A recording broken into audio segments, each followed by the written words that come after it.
There may be questions that can be clarified, again, if you go out afterwards and ask someone with a name tag, but also please recognize that this is the beginning of a process, and many of the kinds of questions that we heard from last week are asking about impacts, for example, traffic impacts and things like that, and that part has not been studied yet. So what tonight, or this morning, is all about is to hear what your concerns are and get those on the record so that this project team can get you answers in the environmental document.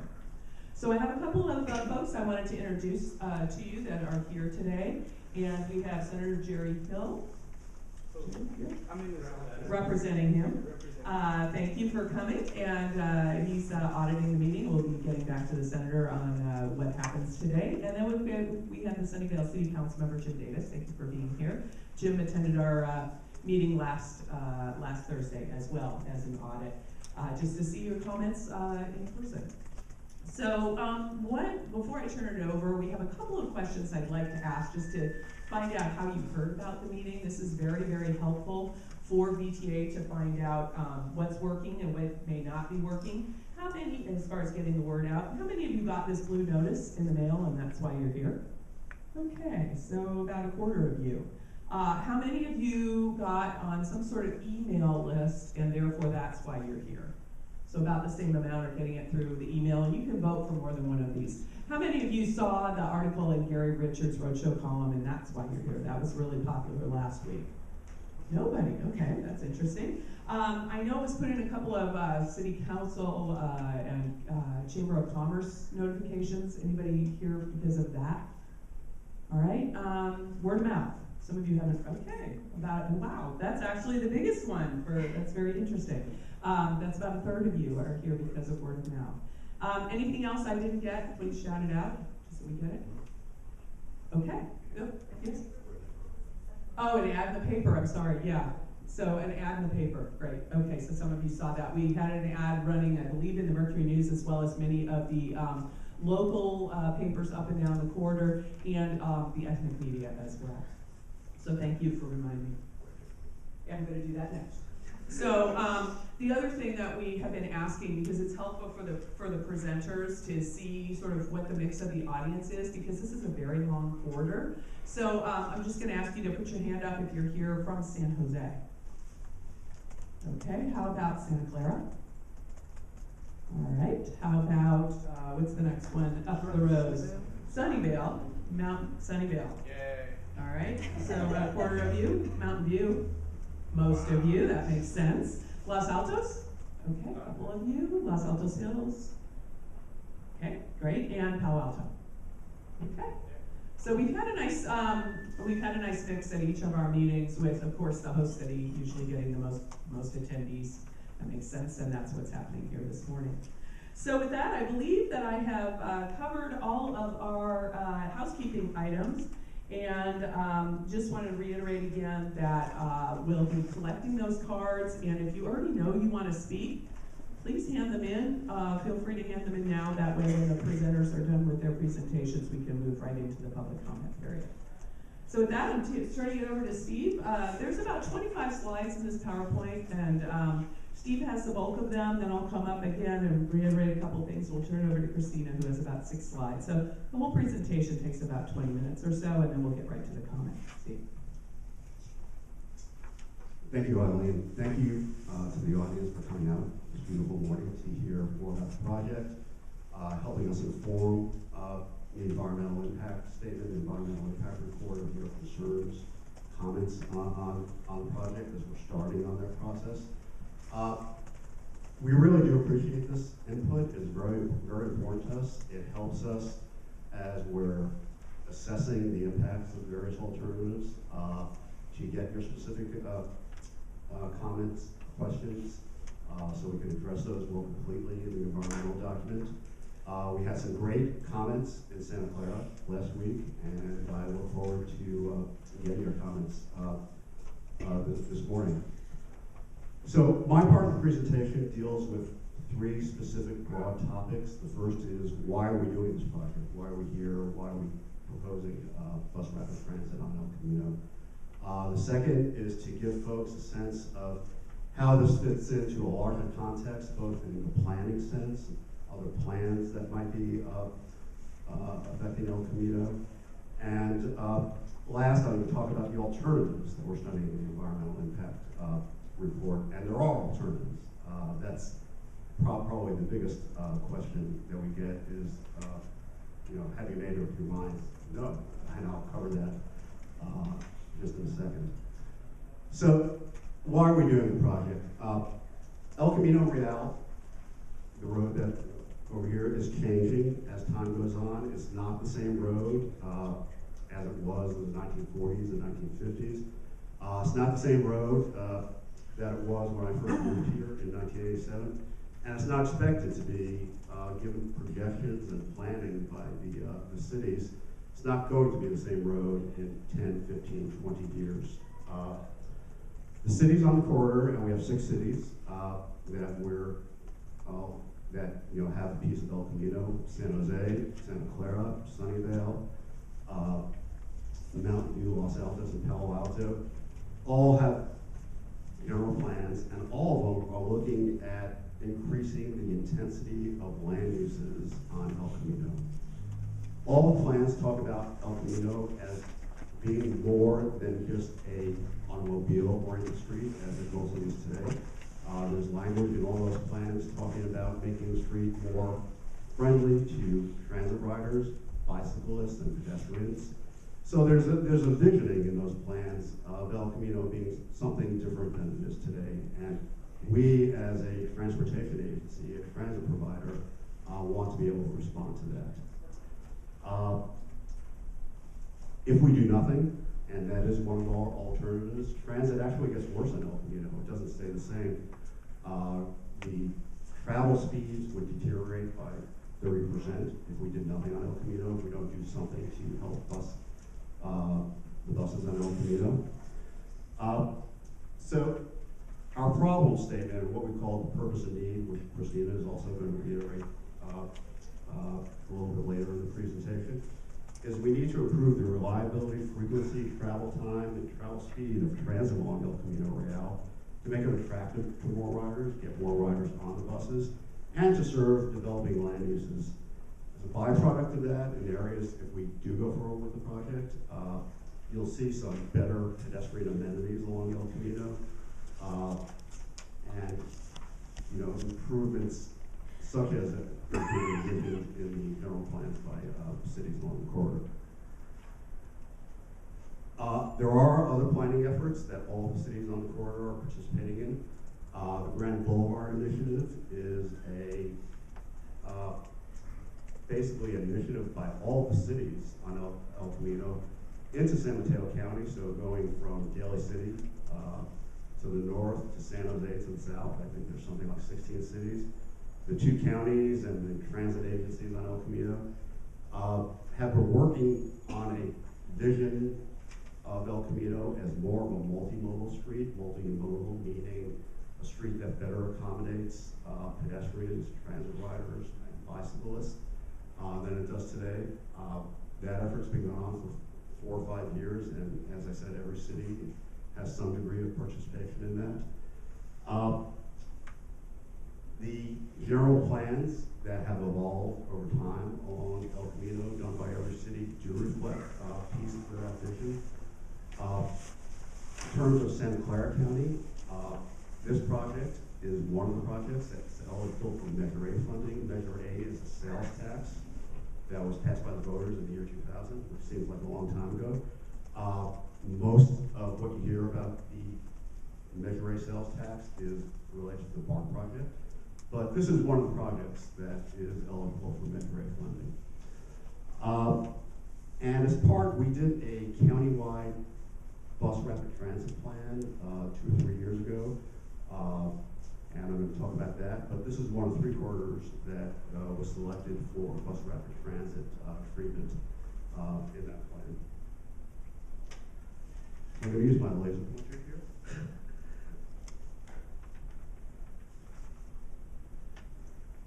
So I just want to give people a sense of context of where we are and how El Camino relates to not only bus rapid transit, but the rest of the transit system. that we're providing in the county. So the El Camino project does go from downtown San Jose. The first bus stop is at the station, is at the HP Pavilion. And it does go through the 6 cities. Stations are about a mile apart. It goes through Santa Clara, transitioning to Sunnyvale, to Mountain View. The closest stations here would be Castro Street and going into Palo Alto. You would have opportunities to transfer to Caltrain at various places on the corridor where they're contiguous in downtown San Jose, at Santa Clara and Palo Alto. The light rail system also interacts with BRT in downtown. And we have 3 separate corridors. The first, and that's furthest ahead in development, is the Santa Clara Allen Rock corridor. That's in final engineering. It goes from the eastern part of San Jose down Santa Clara Street into downtown San Jose. And we're looking at beginning service on that in the year 2015. That will be the first one. Continuation of those 2 bus routes that serve that corridor is El Camino, going all the way up to Palo Alto. And, you know, we're just beginning the environmental process, but if we do go forward with the project, it would begin service in 2018. And the last is the Stevens Creek corridor. That's in the very early conceptual engineering planning phases, but that goes from downtown San Jose, out San Carlos to De Anza College in Cupertino.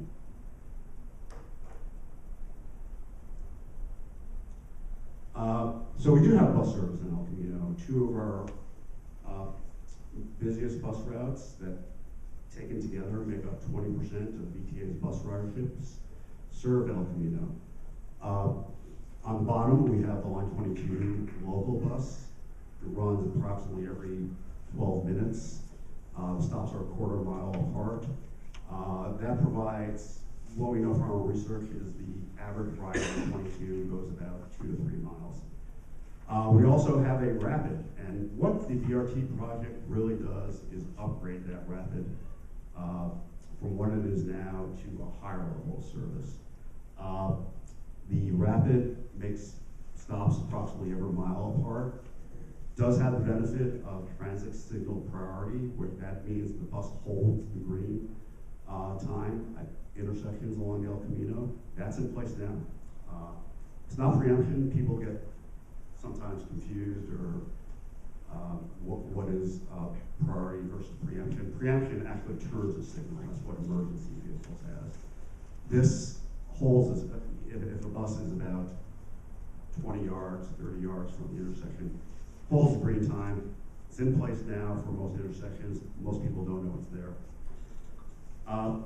So those 2 buses run up and down the corridor, and all the alternatives, even the no build, we're going to continue to have good bus service on El Camino, because it really is important to the riders there, and as I said, it does carry 20% of VTA's ridership.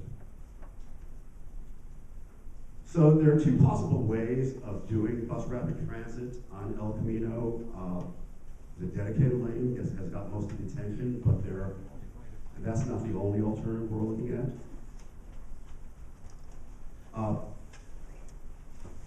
Starting with the top of the top cross section, that is the dedicated lane.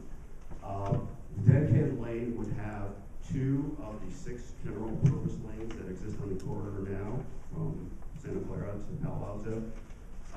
It would dedicate 2 of those lanes in the interior for buses. Depending on how wide the median is, and you have different cities have different median widths. In Santa Clara, you have a 10-foot median. You would actually, with the dedicated lane alternative, be able to retain on-street parking and provide a bicycle lane in that configuration. In Mountain View here and in Sunnyvale, you have a 16-foot lane, so a 16-foot median. So in that configuration, if you did have a dedicated lane, there would be a choice between having on-street parking, continuing that now, or perhaps providing a bicycle lane. And the project would do that if we did the dedicated lane. in that type of configuration. The other way of doing bus rapid transit is what we call mixed flow, and that is the bottom. The buses would operate in the right-hand lane as they do now. It doesn't really make a lot of changes to the street. What it does provide are sidewalk extension stations on the right-hand side, a mile apart, approximately where the rapid transit stations are now. And I'll show you a picture of those, what that means. But it gives us two things. It gives us room to provide amenities that we're talking about for BRT, and it gives the bus a time advantage because when it stops at the station, the cars in the right-hand lane have to stop also, so the bus doesn't have to spend time getting out of traffic like it does now.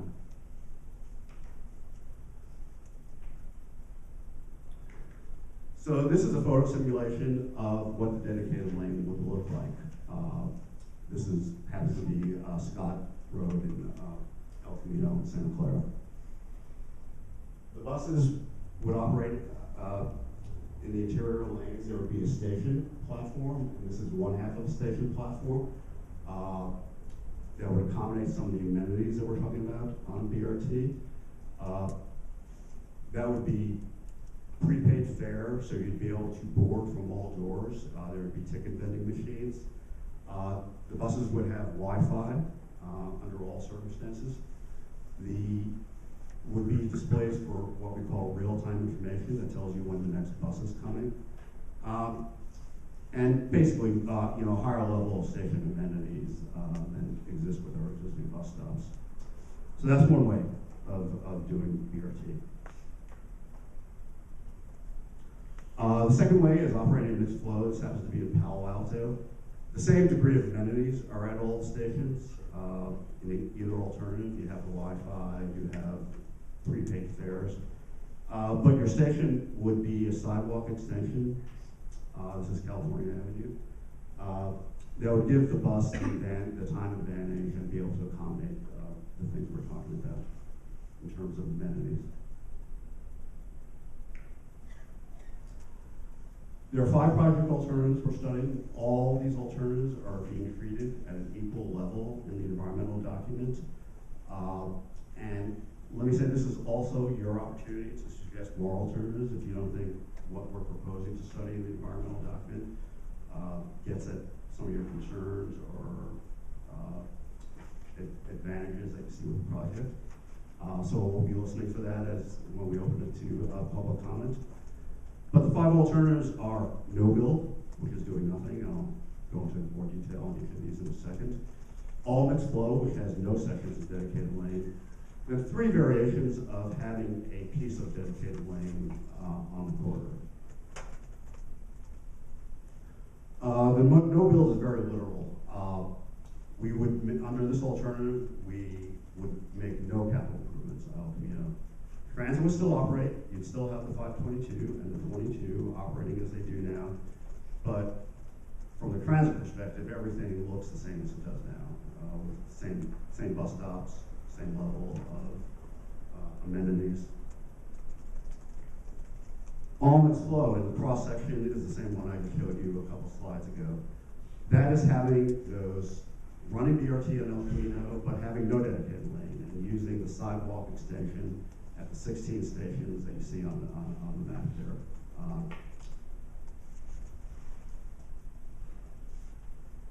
Now we go into variations, 3 variations of having a piece of dedicated lane on El Camino. The first one is having a 3-mile section of dedicated lane from Lafayette Street and Santa Clara to just past Lawrence Expressway, the Santa Clara Sunnyvale border. And let me say, in Santa Clara's general plan, they actually do have El Camino as a 4-lane road. So this would be consistent with where Santa Clara is in its planning process. So you would have station improvements in San Jose on the Alameda. There would be 2 stations, full bus stations that are there. And you'd have a 3-mile section of dedicated lane in Santa Clara with essentially no build north of there. So there would be no improvements north of Santa Clara. In Sunnyvale, Mountain View, or Los Altos, Palo Alto. And these are in higher order of capital improvements. That's the sequence we're going in. So this alternative also has the same dedicated lane, the 3-mile segment, but it does have station improvements for the remainder of the corridor in Sunnyvale, Mountain View, Los Altos, and Palo Alto. You would have those sidewalk extension stations in this alternative. The last alternative is what we call the long dedicated lane. That is proposing a 10-mile segment of dedicated lane from Lafayette Street in Santa Clara all the way to Showers Drive in Mountain View. So you would have dedicated lane through most of Santa Clara, all of Sunnyvale, and really most of Mountain View in this alternative. The stations are exactly the same in all these alternatives. So let me just go back one slide for a second. So, the question gets asked: why aren't we proposing dedicated lanes in other segments? In San Jose, actually the street's a little bit different there. There's most of El Camino's 120-foot right of way. In San Jose, what's called the Alameda, it's actually 80 feet. We worked with San Jose when they were doing the Alameda Beautiful plan, and we located the stations in basically where the plan did it. Palo Alto, why don't we have dedicated lanes in Palo Alto? We did look at that conceptual engineering. You get dedicated lanes are actually cost more. They're more expensive to build, and I'll show you that in a second. And you do get a diminishing rate of return as you get further north, and as the transit market is a good market, but it's not infinite. And we basically found that we really weren't getting a lot of payoff from dedicated lane in Palo Alto. But again, if people want to suggest alternatives that look at this is the time to do that. So I'm going to spend a couple seconds on this slide. First question we got, I think, at Santa Clara is we didn't have cost of ridership information, and actually, that's what this is. So let me say, this is the cost of ridership information that was developed in conceptual engineering. It's presented here in a very simple form. There's a range of costs in anything we're doing. But this gives you a sense of what the different alternatives would yield. In terms of ridership, just starting with the no build, that has the lowest ridership. You do have more riders than you have in the corridor now. Right now, we're carrying 13,000 people on the corridor. This is 2035 projection. Through natural growth, you would get an increase of about 10,000 riders. The capital cost would be zero because we're not doing anything. It has the highest operating cost. The operating cost of what it costs VTA on a daily basis to send out buses. Why is the operating cost higher? Is the bus doesn't have a speed advantage, so you're forced to send out more buses to provide the same level of service. Because you have lower ridership, you don't get as much fare box return as you do with the other alternative. I'm going to not go into all of them, but the results are somewhat intuitive. The long dedicated lane, the 10-mile segment of dedicated lane, has the highest ridership. The buses go faster, that's very attractive to people, so it yields the highest ridership. Cost the most to build, $183 million. And it has the lowest operating costs because we're able to use fewer buses to serve the corridor, get a higher fare box return. Where these projections come from, they come from a transportation model that all cities use to project traffic numbers, transit numbers. It's calibrated, meaning it has to duplicate the amount of riders that we're carrying today, so we know the algorithms in that model are working.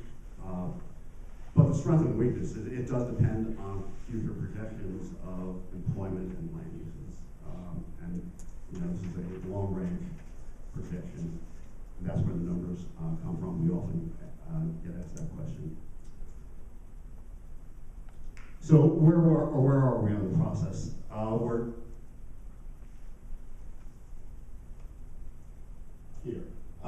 We're at the very beginning of the environmental process. We're accepting scoping comments. Christina's going to talk about that in a second. But where we're starting, this is early in the project, let me emphasize that. This is where our project, the alternatives are shaped. This is where we get information as to whether we should even go forward with the project or not. When is the decision going to be made as to whether we're going to go forward and what alternative would be selected by the VTA Board of Directors? That comes in 2014. So we do an environmental analysis on all the alternatives equally. That gives us a lot of information. We have not only these meetings, but we have an involvement process that would last throughout the environmental process. We'll be meeting with neighborhood groups, business groups, and other stakeholders in the corridor as we go forward. And the VTA board would be presented with a recommendation based on the environmental document somewhere in the middle of 2014. And they would make a decision on what we call the locally preferred alternative, which could be any one of those 5 alternatives or a variation on those. Then we go to the final environmental impact report. If everything is going forward, we project construction in 2017 and operation in 2018 for this project. That concludes my portion of the presentation. I'm going to hand it over to So before we get started with Christina, who only has 6 slides, I just wanted to let Joan Bowersack know that she is first up. So, okay, great. And we will be asking, I'll give some housekeeping on how we're taking our comments, but we're going to be taking them from this podium, so just so that you know you're first up. And another commercial for just getting the blue cards in, because right now Joan is our only speaker. So with that, I'm going to turn it over to Christina. Thanks, Eileen. My name is Christina Jaworski. I'm an environmental planner at VTA. I live in Mountain View. I live about 10 minutes from the El Camino. I cross the El Camino every day. Very familiar with the Sunnyvale, Mountain View, Los Altos, Palo Alto portion of that corridor. I'm joined here today by 2 other members of the environmental team. Tom Fitzwater, he's the environmental programs manager. He's in the back there waving his hand, as well as Christine Fukasawa. Where are you, Christine? There you are. She's with ICF, who's our environmental consultant. So I'm going to begin by talking about why we are preparing an environmental document. One of the main reasons is to inform you, the public, as well as the decision makers, about the environmental effects of the project. The decision makers, in the case of this project, are the VTA Board of Directors. They're responsible for selecting a preferred alternative and for approving the project. We also have responsible agencies. Caltrans owns and operates El Camino. We have 6 cities that are located along the corridor. They are all considered responsible agencies. They will need to take some action with regards to the project if it proceeds. We're also doing an environmental document in order to identify alternatives, as well as mitigation measures to hopefully, preferably to avoid impacts, but also to minimize and mitigate those impacts. And then last but not least, it's an opportunity for you, the public, as well as agencies, to review and comment on the studies that we prepare.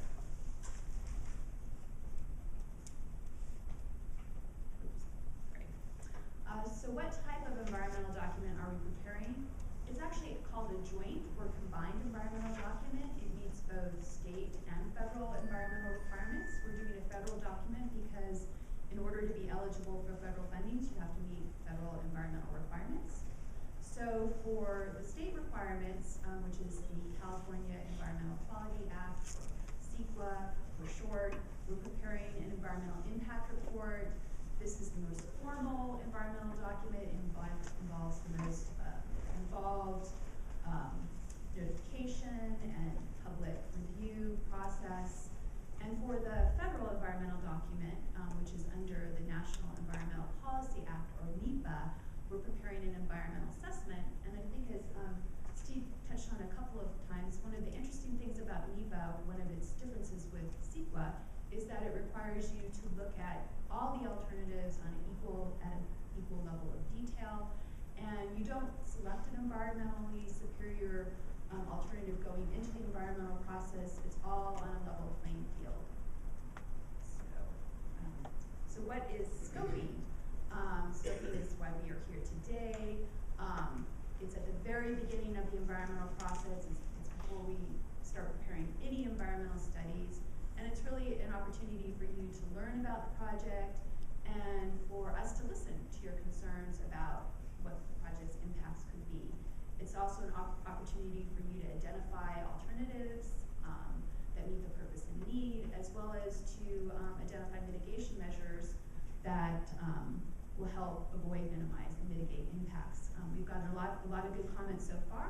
Kind of a good example of the type of input that we're looking for is we got a comment from somebody from Sunnyvale that lives on West Iowa Avenue, was very concerned about traffic diverting onto her street, suggested traffic calming and other kinds of measures that would help to reduce those impacts. So that's one of the main reasons why we do scoping. Sorry. Having a little bit of a problem with this. Okay. Oops.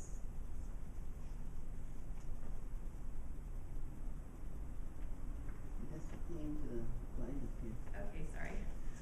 So what is the purpose of this project? We're just going to reiterate it because it determines the reasonable range of alternatives that we look at as part of the environmental process. So the purpose is to make transit service faster, more reliable, more frequent, and to improve pedestrian facilities along the corridor. The need is that in the future, traffic on El Camino will continue to worsen. I think Steve mentioned that traffic's estimated to increase by 30% in the future. And so as part of the environmental process, we look at a wide variety of topics, and as I just wanted to reiterate, that we look at all the alternatives from the no-build to the long dedicated lane. We look at the impacts of those alternatives on each of these topical areas. I won't go into each of them, but I just wanted to touch on a few of them to just kind of give you a sense of what we look at as part of the environmental document. The first item, aesthetics, deals, for instance, with visual resources. Different alternatives could involve the removal of trees, and so we will be looking at that as part of the environmental document and how it will affect the visual environment. We will actually be preparing a number of visual simulations, and this could be something that you could comment on that I'd really like you to look at this area in terms of preparing visual simulations. I also wanted to touch on air quality and climate change because we've actually started getting a lot of comments about this. In this section, we look at both regional and local emissions. We look at, at a regional level as well as a local level. We look at all the criteria of pollutants. And we look at them on a local level in terms of carbon monoxide and particulate matter. And we also look at greenhouse gases.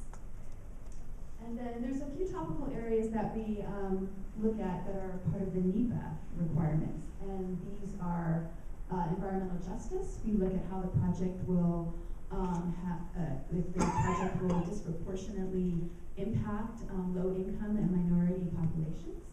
Another NEPA, or federal topical area, is Section 4F, which looks at archaeological, historical, and recreational resources. Since traffic seems to be one of the most biggest areas of concerns, I wanted to touch on that a little bit more than the others. So in the traffic section, we will look at both existing and future traffic conditions. We'll look at traffic volumes, we'll look at travel times, we'll look at intersections, we'll look at ridership on transit, we'll look at pedestrian and bicycle circulation. So we look at a wide range of things as part of the transportation and traffic study.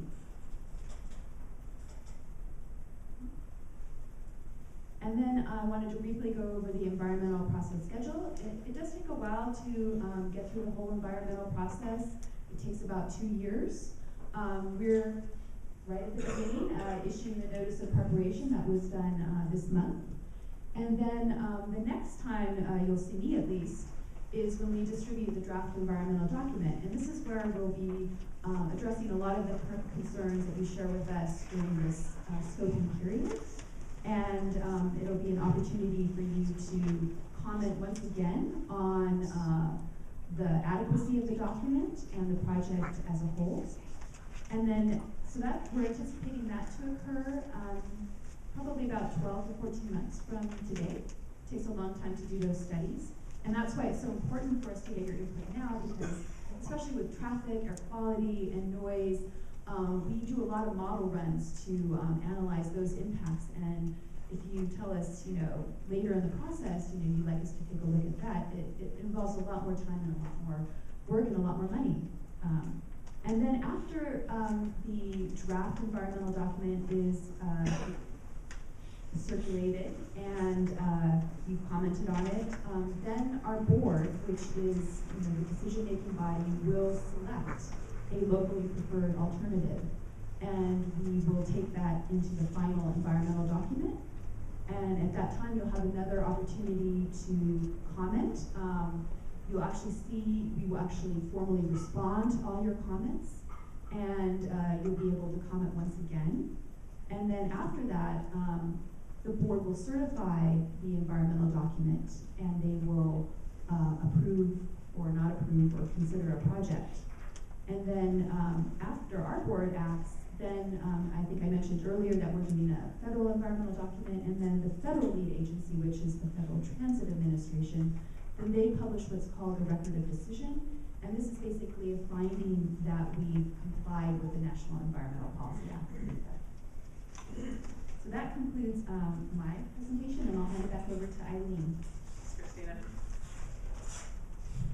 Okay, well, thank you very much. We went a little longer, but I think we were very thorough in the presentation. And again, for those of you who had a chance to see all of it, you saw it from the beginning through.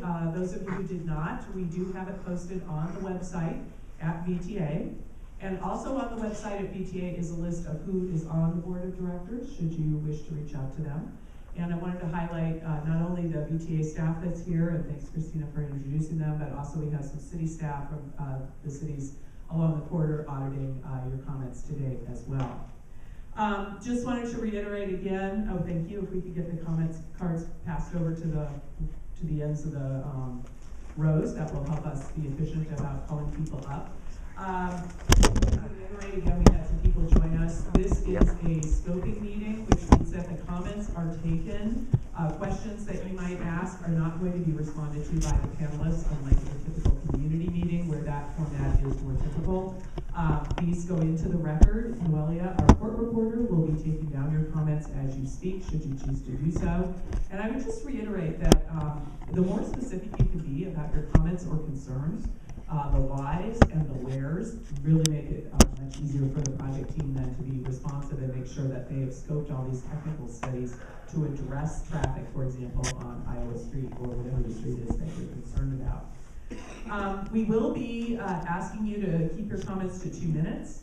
That being said, we'll have an opportunity if you did get cut off. 2 minutes is actually quite a long time. If you're up in front of the room, it's a little longer than you might think it is. Should you not finish your remarks, once everyone has had a chance to go once, I will invite those who want to go back up again. And we will have 2 turns at the mic. And should you have longer comments than that, then we'll be happy to accommodate those by having somebody from the VTA staff finish taking those down for you, or you can give them directly to Noelia at the end of the meeting. Let's see. Oh, one other thing that we didn't really highlight yet that I really wanted to draw to your attention, because some people are the kind of folks who need to process something for a while.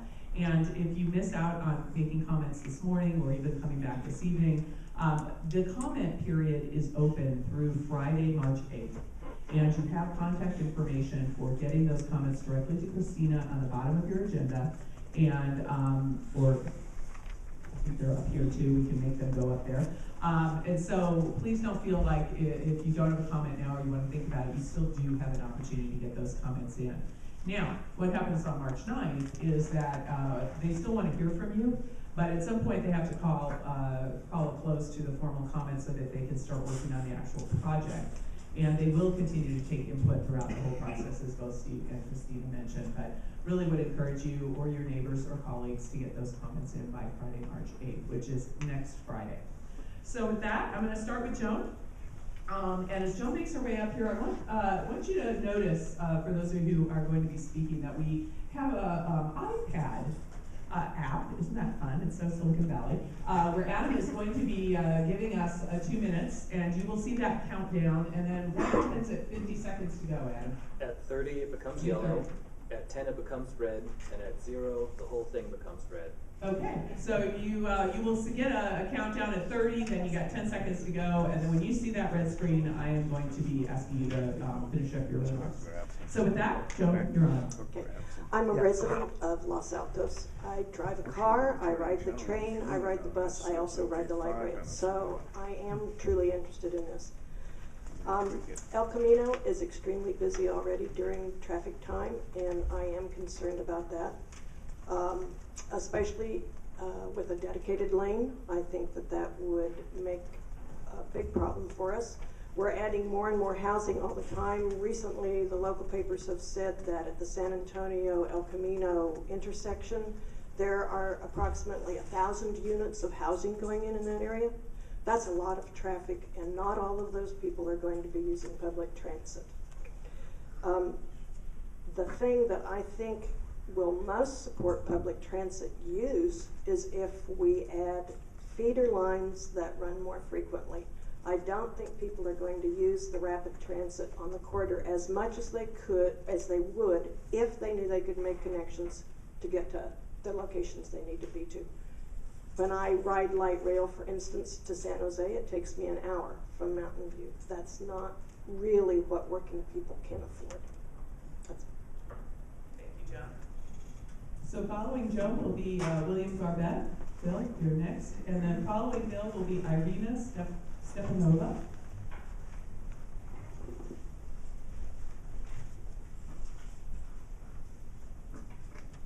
See our timer here, Bill. I'm William Garbett, and my question is have you considered grade separation? Because this is a state highway that is the traditional El Camino Real that is a very important part of California and cannot be demolished or eliminated like you're attempting to try. Have the property owners that dedicated the property or their heirs given you their right-of-way on a rededication? I don't believe you've ever even looked at that, because this property has been given. How come the only city that was going to go along with it was Santa Clara? And how come? Because members of the board went and leaned on the mayor there because he's an employee of the city of San Jose, and the city of San Jose overwhelms the VTA board with their membership. I think it's an illegal leaning upon one city to go and do it. With only one city in cooperation, why should the others cooperate? Santa Clara is probably going to be the bottleneck of the century. You haven't got any way to overcome that as far as automobile traffic. You will destroy the entire El Camino. Have you ever considered other things, such as Central Expressway? You have a central median there. You could do a high-speed rail past the airport along the Guadalupe River down Central Expressway going north as an alternative. Have these alternatives been considered? In LA, they charge 25 cents for the rapid transit, and they have put in separate guideways for mass transit rather than freeway lanes. Have you considered that? Thank you. Thank you very much. Irina, followed by Joan Carpenter. And then I'm out of cards, so does anyone else want to speak? Please pass your cards forward. My question is probably not so much to the transportation agency as to the cities which lie along El Camino Real. And the question is in regards to why do you start with a transportation project instead of zoning modifications? Because the whole point of public transportation is to move people from somewhere to somewhere and there is basically nowhere along El Camino Real where people want to go. I mean, where do you think people will ride a bus? From one residential development to another residential development, or from one strip mall to another strip mall? There is no big businesses along El Camino Real. There is no, I mean, apart from downtown San Jose, there is no large concentration of the working places. So basically there is no destination along this route. Why are you so concentrated on this route? That's a question. That's the Thank you, Irina. John? Trying to eliminate highways. Like cars. Yeah, John Carpenter. I'm very strongly aware that modeling to identify the point at which there would be a mode shift, like from cars to buses, can occur. And by using that tool, you can see what needs to be done to achieve that mode shift from the car to the bus. And what we need to have, what the public needs to see, is to see where that mode shift will occur. You know, you have that column on the data out there. You have that column on the increased ridership as you increase the length of the dedicated lane segment, but you don't see, there's no column that says, well, the traffic increases then when you get the dedicated lane to a longer, then you see that drop. And when you see that drop, that's where you get public confidence. Now, number two, dedicate, you know, from my understanding what is required for a mode shift, dedicated lanes throughout is absolutely mandatory. And they do that in Eugene, Oregon. And I did that system in Eugene, Oregon, and makes all the difference in the world.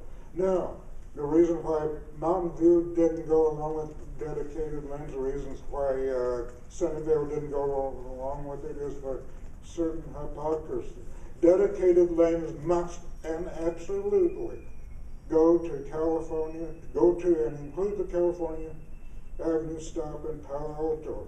The section of the El Camino that is the absolute worst is between Page Mill and San Antonio Road in terms of traffic, and that's where the dedicated lanes has to happen.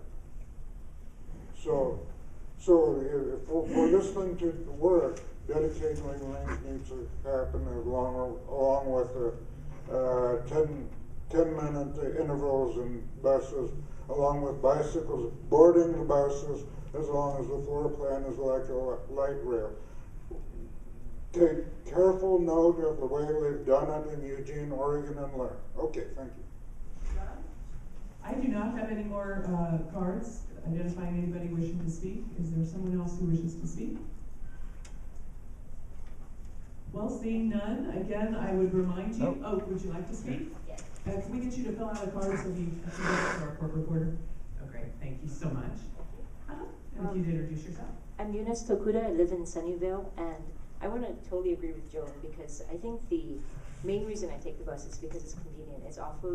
I live off of El Camino and I work here in Castro Street. So I think that the best thing, and then when I look at a map of how the bus route is laid out, I see if I lived any further away, then it becomes much more difficult to connect to El Camino to come here. So I think that this is a great idea. One of my comments was that if we did do the bus dedicated lane, it would be good if it was maybe an incentive for people to drive less. I mean, I'm kind of for it because it would be, if we're going to build more housing, then it would be a great idea to, along El Camino, then it would be great to have a dedicated lane. That would discourage people from driving because it wouldn't be as fast as, you know, taking the bus. But I think that the focus should be on increasing the feeder lanes that come to El Camino to get people to where they need to be. So that's my comment. Thank you very much. Anybody else? Going once, going twice. Okay. Well, we appreciate you coming out. We will have the folks with the name tags out again at the displays afterwards. I would encourage you to be respectful of one another. Last week when we were in Santa Clara, after we adjourned the meeting, there were some people who took each other on, and I would just ask that you try and be respectful of one of each other having potentially different opinions about this project. And again, to make a commercial for tonight, 5:30 to 7:30, we will be using the same PowerPoint, the same boards, the same speeches, but taking more comments, so please encourage people to join us tonight. And next Friday is the cutoff at 5 o'clock. You have the contact information for Christina. And thank you again for being here. And we look forward to seeing you again when the environmental document is available for review.